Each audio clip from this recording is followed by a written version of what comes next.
Fala galera, eu sou o professor Edson Dene, mais uma vez um prazer imenso estar aqui com vocês.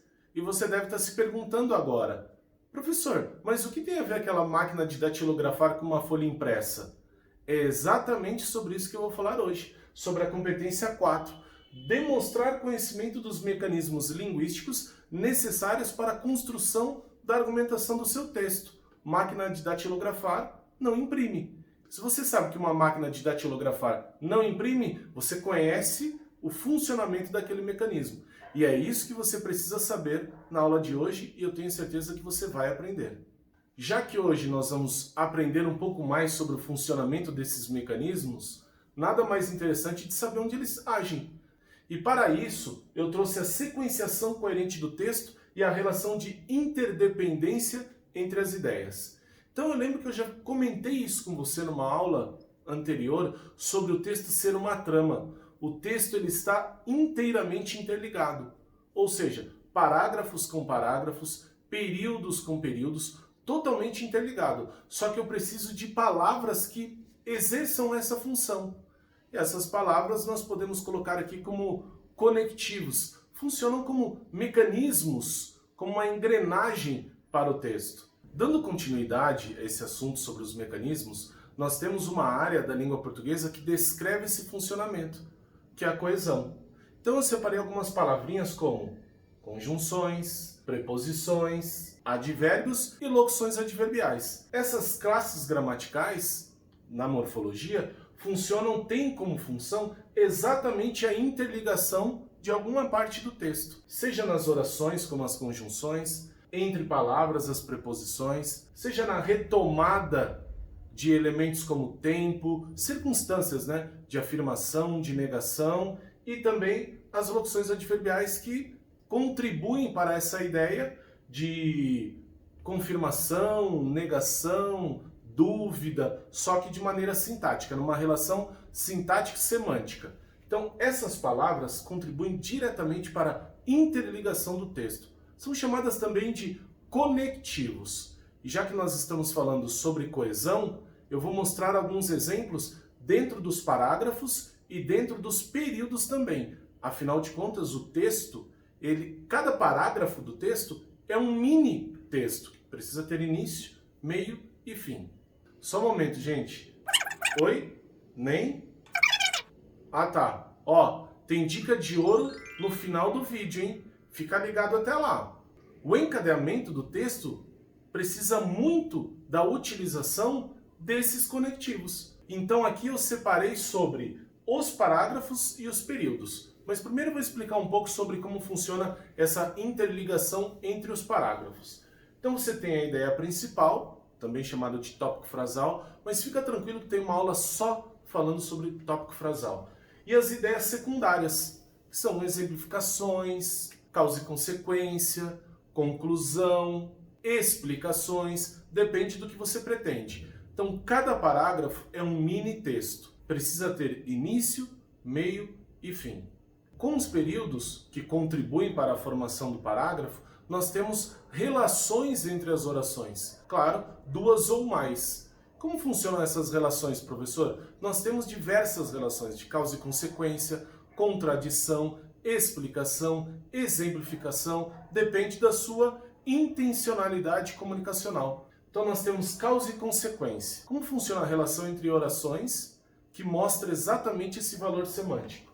Exemplo, as ruas ficaram alagadas porque a chuva foi muito forte. Você pode perceber que aqui nós temos o conectivo porque, que é uma conjunção causal, em alguns casos também uma conjunção explicativa, e aí a chuva foi muito forte é a causa das ruas ficarem alagadas. Então essa conjunção, esse conectivo, introduz uma ideia de causa, e é claro, se nós temos causa, nós temos uma consequência. As ruas ficaram alagadas. Vocês podem perceber que essas duas orações estão interligadas exatamente por esse conectivo, por essa conjunção causal, o porquê.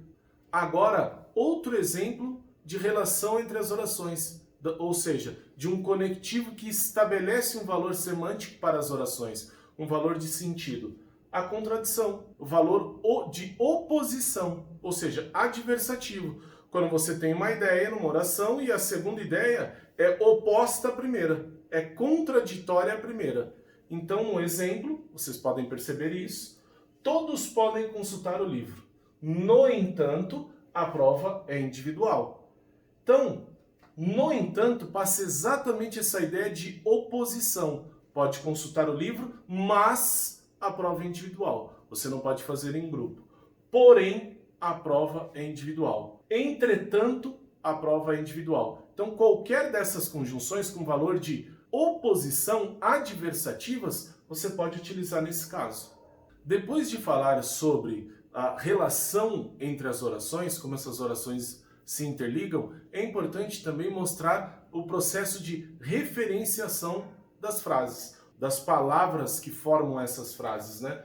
Coisas, fatos, pessoas, lugares. Então eu preciso me referir a algo que já foi dito ou que ainda será dito. Então, quando eu me refiro a algo que já foi dito, eu utilizo elementos anafóricos.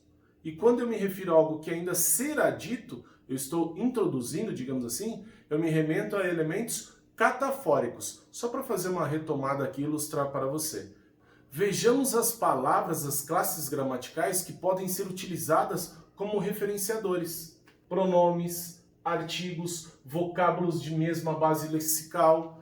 Então você pode utilizar esses recursos para se referir a algo que já foi dito ou algo que você ainda vai falar, para evitar repetições, para diversificar o seu vocabulário. Então agora, alguns exemplos de referenciação. Vamos lá.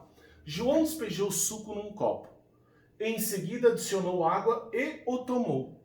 Você pode perceber que esse pronome oblíquo está retomando a palavra suco, evitando uma repetição, diversificando o vocabulário. Isso é importantíssimo que você conheça. Então, é sim um elemento referenciador, pois se refere, e esse aqui, claro, é um elemento anafórico, que está retomando algo que já foi dito. Outro exemplo. João despejou água num copo. Em seguida, misturou suco e a tomou. Aqui nós temos outro caso de pronome oblíquo também, que está retomando a palavra água. Ou seja, mais um elemento referenciador.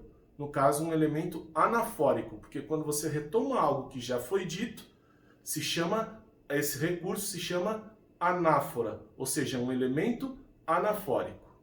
Então, galera, mais um exemplo para realmente ficar claro para vocês. Vamos lá. Marcos saiu cedo. Ele sempre foi trabalhador. Perceba o pronome do caso reto, terceira pessoa do singular, ele. É um elemento referenciador, por quê? Porque está retomando a palavra Marcos e evitando uma repetição. Porque soa estranho, né? Marcos saiu cedo, Marcos sempre foi trabalhador. Fica repetitivo. Então você evita uma repetição, diversifica o seu vocabulário e ainda usa um pronome de caso reto, terceira pessoa do singular, um conectivo, um referenciador.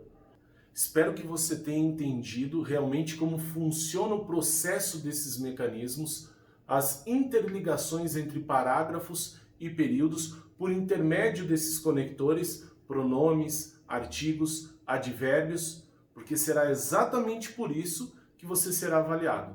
Exatamente pensando nessa ligação que a banca vai te avaliar na competência 4.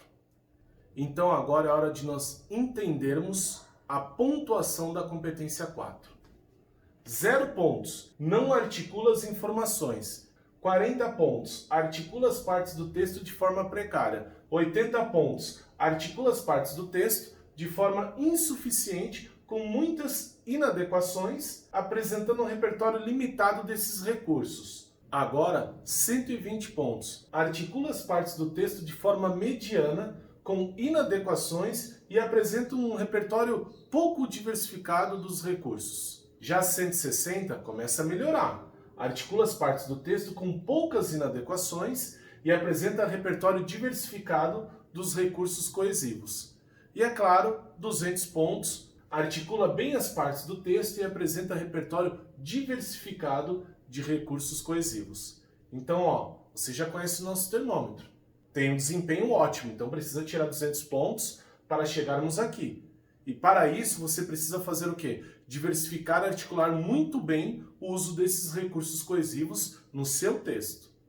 Agora chegou a hora da nossa dica de ouro, que você poderá utilizar como estratégia na sua redação. Então substitua termos por pronomes pessoais, pronomes possessivos, advérbios, locuções adverbiais, artigos. Assim você demonstra uma diversificação. Na parte da correção do texto, demonstra interligação e não repete termos. O mesmo vale para esses exemplos. Substitua substantivos, verbos por outros conectivos, outras expressões. Mostre para a banca que você domina a utilização desses mecanismos coesivos. É isso aí, galera. Chegou ao fim a nossa aula. Espero que tenhamos garantido mais 200 pontos aqui. E para a próxima aula, a competência 5, temos mais 200 pontos em jogo. Então, acompanhe as nossas redes sociais, deixe seu like, curta e, claro, ative o sininho. E lembre-se, quem não é visto, não é lembrado. Fui!